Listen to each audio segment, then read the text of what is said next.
Shalom, soyez les bienvenus à votre émission 7 minutes pour donner à l'évangile. Être rempli du Saint-Esprit est une expérience extatique. Voici la annoncée, la thématique qui fera l'objet de notre enseignement ce soir. La Bible ordonne dans Éphésiens chapitre 5 verset 18 « Soyez remplis du Saint-Esprit ». Qu'est-ce que cela voudrait dire et quelles sont les preuves qui prouvent que nous sommes remplis du Saint-Esprit? C'est avec vous dans l'étude de la parole de Dieu au travers donc d'une étude par exposition de ce verset. Nous comprendrons ensemble le sens que la Bible donne par être rempli du Saint-Esprit. L'idée d'être rempli par le Saint-Esprit, l'idée de remplir que l'apôtre Paul est en train d'utiliser dans le passage à l'étude n'est pas être rempli comme on remplit un verre d'eau, mais c'est être rempli dans le sens des vents qui remplissent les voiles, comme dans un bateau à voile. Et l'apôtre Paul va utiliser cette allégorie qui représente donc le Saint-Esprit, le vent. La Bible dit dans Actes chapitre 2 que lorsque le Saint-Esprit est descendu le jour de la Pentecôte, et on entendait un bruit comme le bruit d'un vent impétueux. Et la Bible, Jésus va utiliser également dans Jean chapitre 3 l'image du vent pour montrer la souveraineté du Saint-Esprit dans le salut et dire à Nicodème que le vent souffle là où il veut.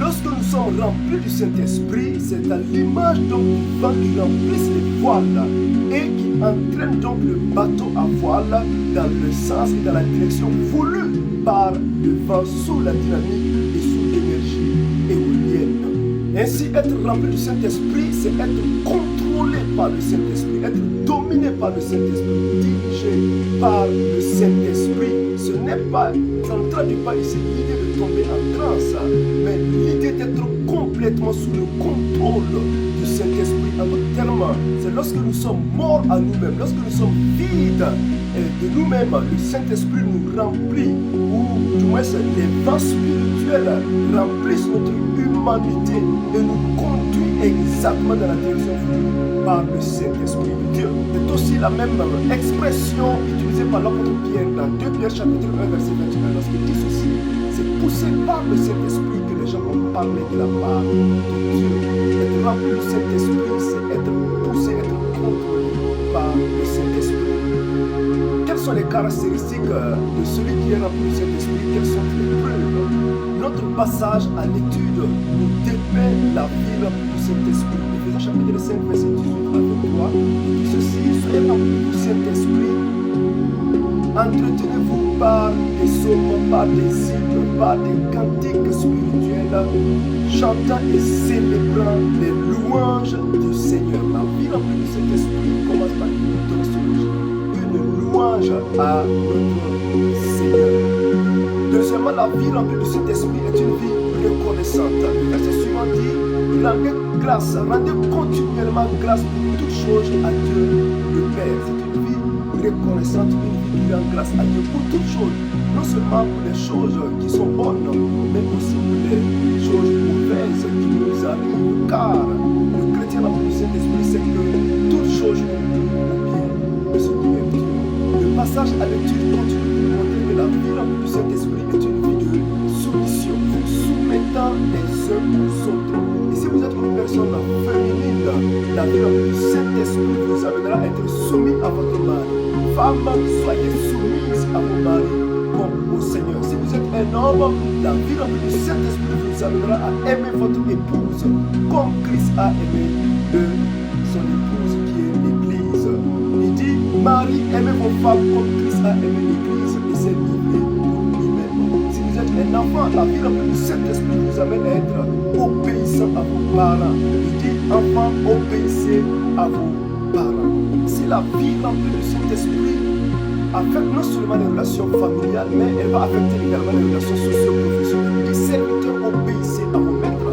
Et il ajoute: maîtres, agissez eux-mêmes à leur égard et abstenez-vous de toute menace. Et si nous voyons que la vie remplie du Saint-Esprit affecte non seulement les relations verticales, c'est-à-dire les hommes avec Dieu, ça c'est la louange, l'adoration, la reconnaissance, mais aussi ça va affecter les relations horizontales, c'est-à-dire la vie en famille et la vie socio-professionnelle entre les humains. Ainsi, la vie remplie du Saint-Esprit est une question pratique au quotidien qui a amène le croyant à être régulièrement et continuellement conduit par le Saint-Esprit dans la direction voulue par Dieu, en sorte que tout se fasse pour la gloire de notre Seigneur. Être rempli du Saint-Esprit est aussi synonyme d'être habité abondamment par la parole de Dieu. L'apôtre Paul, dans Colossiens chapitre 3, verset 16 à 22, nous décrit cette réalité. Il nous décrit également une vie remplie du Saint-Esprit, exactement dans le même récit de l'Éphésiens chapitre 5, verset 18 que nous venons donc d'étudier. Et là, nous voyons également le croyant qui chante, qui adore Dieu, les hommes qui aiment leurs femmes, les femmes qui sont soumises, et il dit les serviteurs qui obéissent à leur maître, les maîtres également qui agissent à leur égard, sans menace, exactement comme dans le passage à l'Éphésiens chapitre 5, verset 18. Mais là, l'apôtre Paul ne dit pas soyez remplis du Saint-Esprit, mais il dit plutôt que la parole de Dieu habite abondamment en vous. Colossiens chapitre 3, verset 16. Et cela est synonyme d'être rempli du Saint-Esprit. Lorsque la parole habite abondamment dans la vie du croyant, habite les pensées du croyant, contrôle nos pensées, contrôle nos cœurs, nos émotions, nos actes, nous vivons une vie qui est conduite, qui est contrôlée par le Saint-Esprit de Dieu. Ainsi, le croyant ne peut pas dire qu'il est rempli du Saint-Esprit alors qu'il est désobéissant. Le mari ne peut pas dire qu'il est rempli du Saint-Esprit alors qu'il maltraite son épouse, qu'il oppresse son épouse à la maison, que les enfants sont désobéissants à leurs parents, que les serviteurs volent leur maître ou ne sont pas soumis à leurs autorités et que les patrons, c'est-à-dire les maîtres, oppressent leurs serviteurs. C'est une marque que ces personnes-là ne sont pas conduites, ne sont pas remplies du Saint-Esprit. Être rempli du Saint-Esprit, c'est une vie pratique au quotidien. Que le Saint-Esprit nous amène d'un niveau de gloire inférieur à un niveau de gloire supérieur, façonnant l'image de Christ en nous et nous amenant à ressembler celui qui nous a racheté, le Seigneur Jésus-Christ. Que le Seigneur vous bénisse. Restez connectés. Plus personnellement, c'est sur la Bible. Shalom.